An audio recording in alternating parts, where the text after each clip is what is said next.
हरे कृष्णा। जय श्री कृष्णा। राधे राधे। भक्ति की पराकाष्ठा की बात जब भी करी जाएगी, श्री हरिदास जी का नाम सबसे पहले आएगा। क्यों?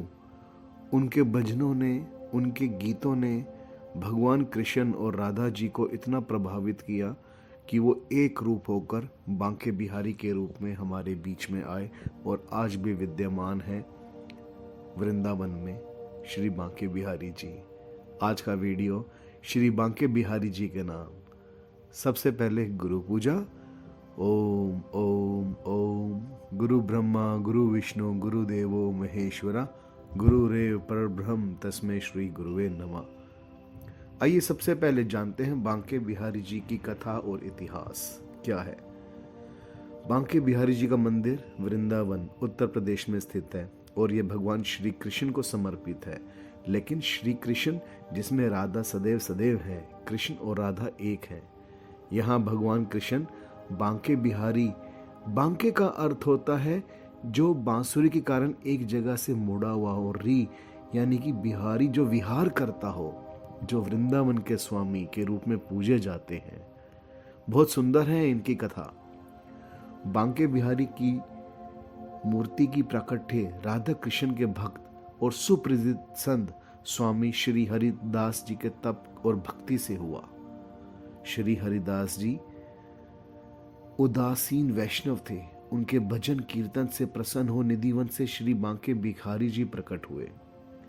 हरिदास जी के जन्म के बारे में कहा जाता है कि उनका जन्म 1536 में हुआ। भाद्रपद महीने की शुक्ल पक्ष में अष्टमी के दिन वृंदावन के निकट राजपुर नामक गांव में हुआ। इनके आराध्य श्याम सिलोनी सूरत वाले बांके बिहारी जी थे। इनके पिता का नाम श्री गंगाधर एवं माता जी का नाम श्रीमती चित्रा देवी था। हरिदास जी स्वामी आशुधर देव जी के शिष्य थे।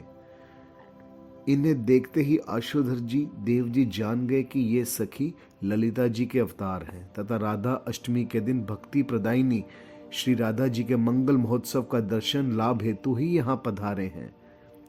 श्री बांके बिहारी जी के मंदिर में केवल शरद पूर्णिमा के दिन श्री बांके बिहारी जी बंसी धारण करते हैं। केवल श्रवण तीज के दिन ही श्री ठाकुर जी झूले पर बैठते हैं एवं जन्माष्टमी के दिन ही केवल उनकी मंगला आरती होती है, जिसका दर्शन इस पूरे संसार में बहुत ही सौभाग्यशाली व्यक्ति को प्राप्त होते हैं और चरण दर्शन केवल अक्षय तृतीया के दिन ही होता है। इन चरण कमलों का जो दर्शन करता है उसका तो बेड़ा पार लग जाता है। स्वामी हरिदास जी संगीत के गायक एवं तानसेन के गुरु थे। वही तानसेन जिसके बारे में कहा जाता है कि वो सम्राट अकबर के नवरत्नों में से एक थे। स्वामी हरिदास जी नित्य प्रति निधिवन रहते थे, नित्य प्रति। वहीं पे वो भगवान श्री कृष्ण और राधा जी की लीलाओं का ध्यान करते और उन्हीं की भक्ति में तल्लीन रहते। एक दिन निधिवन में अपनी वंशी की मधुर वाणी ध्वनि से भगवान को प्रसन्न किया और उनकी भक्ति से प्रसन्न होकर राधा कृष्ण ने एक साथ उन्हें दर्शन दिए। और तब जब उन्होंने बोला कि क्या मांगते हो, तब उन्होंने मुझे आपकी एक सुंदर मूर्त चाहिए जिसमें आप दोनों एक हो। और वहीं पे भगवान कृष्ण और राधा जी एक दिव्य मूर्त के रूप में स्थापित हो गए। यही मूर्त आज श्री बांके बिहारी जी के नाम से प्रसिद्ध है पूरे ब्रह्मांड में। कहते हैं कि एक दिन स्वामी जी देखने गए कि उनके बिस्तर पर कौन रजाई ओढ़कर सो रहा है।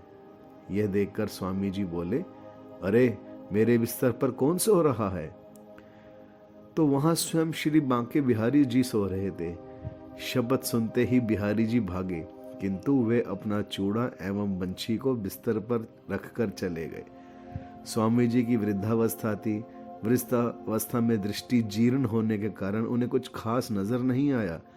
इसके पश्चात श्री बांके बिहारी जी के मंदिर के पुजारी ने जब मंदिर के कपाट खोले तो उन्हें वहां बांके बिहारी जी, मंदिर के पुजारी ने जब मंदिर में कपट खोले तो बांके बिहारी जी के पालने में चूड़ा एवं बंसी नजर नहीं आई, किंतु मंदिर का दरवाजा बंद था। बहुत ही आश्चर्यचकित होकर पुजारी जी निधिवन में स्वामी जी के पास गए और कहे, स्वामी जी वहां पे बिहारी जी के चूड़ा नहीं है। स्वामी जी ने बोले, प्रातःकाल कोई मेरे पलंग पर सोया हुआ था, वो जाते वक्त कुछ छोड़ गए हैं। तब पुजारी जी ने प्रत्यक्ष देखा कि पलंग पर श्री बांके बिहारी जी की चूड़ा बंची विराजमान है। भौचक्के रह गए दोनों के दोनों और वहीं पे अश्रु विहार करने लगे, अश्रु निकालने लगे और परमात्मा की उस कृष्ण की भक्ति में खो गए, जैसे शुद्ध बुद्ध खोकर समाधि लग गई हो कि अरे स्वयं बांके बिहारी जी यहाँ पे रात को सोने आए थे। इससे प्रमाणित होता है कि श्री बांके बिहारी जी रात को रास करने निधिवन आते हैं। और इसी बांके बिहारी मंदिर में कहते हैं आज के समय में हर मिनट मिनट पर पर्दा कर दिया जाता है। हजारों लाखों लोगों की भीड़ इकट्ठी होती है बांके बिहारी जी को देखने के लिए और कुछ समय के पश्चात ही, कुछ मिनट के पश्चात ही पर्दा कर दिया जाता है। बहुत ही एक चमत्कारी घटना है, ध्यान से सुनिएगा और एक बार कमेंट बॉक्स में जरूर डालें बांके बिहारी लाल की जय। कहते हैं कि बांके बिहारी जी का पर्दा आज से 300 वर्ष पहले नहीं हुआ करता था। उस समय एक महिला आई, वो कृष्ण भगवान की बहुत भगत थी, उसकी कोई संतान नहीं थी। वो इतनी भाव विभोर हो गई, उस मूरत को देखते देखते उस मूरत में ही खो गई और उस मूरत को देख के उन्होंने बोला कि ये बांके बिहारी आज से मेरा बेटा है, जैसे स्वयं यशोदा माई आ गई हो। बांके बिहारी जी तो बाल गोपाल रूप है, छोटे बच्चे का रूप है, तो वो भी उनको अपनी माँ समझ बैठे और उसके बाद वो भक्त जहाँ जहाँ जाए पीछे पीछे उस मुरलीधर श्री बांके बिहार की मूरत चल पड़ी। और जब वहाँ के पुजारी ने देखा अरे यहाँ पे तो मूरत ही नहीं है, तो भागे फटाफट, देखा कि कहाँ है। तब देखा कि वो तो मूरत स्वयं चल के जा रही है। कहते हैं बहुत मुश्किल से, बहुत प्रयासों के करने के बाद, गिड़गिड़ाने के बाद, भक्ति से भाव विभोर होकर पुनः बांके बिहारी जी को वहीं पे स्थापित किया गया। सारा का सारा श्रेय इसमें हरिदास जी की भक्ति को जाता है। बहुत ही सुंदर गीत, एक ऐसे भजन जो दर्शाते हैं कि कलयुग के अंदर केवल हरि नाम कीर्तन ही सारा है परमात्मा का, मोक्ष का।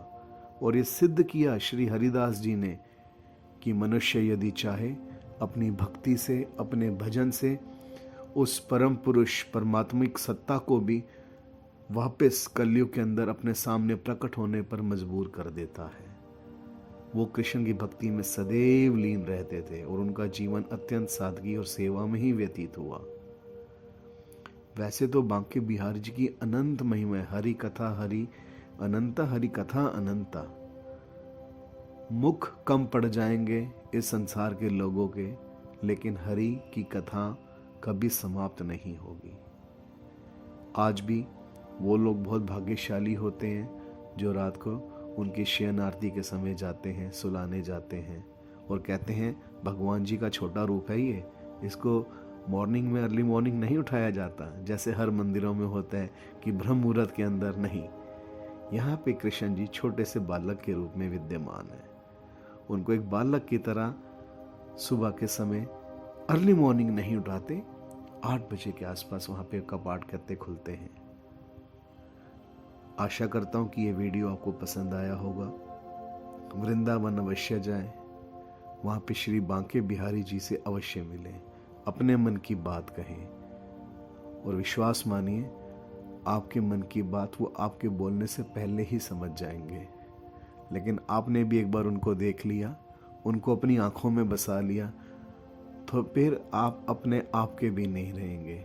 आप सदैव के लिए उसी कृष्ण के होकर रह जाएंगे, कृष्ण में जीवन हो जाएगा।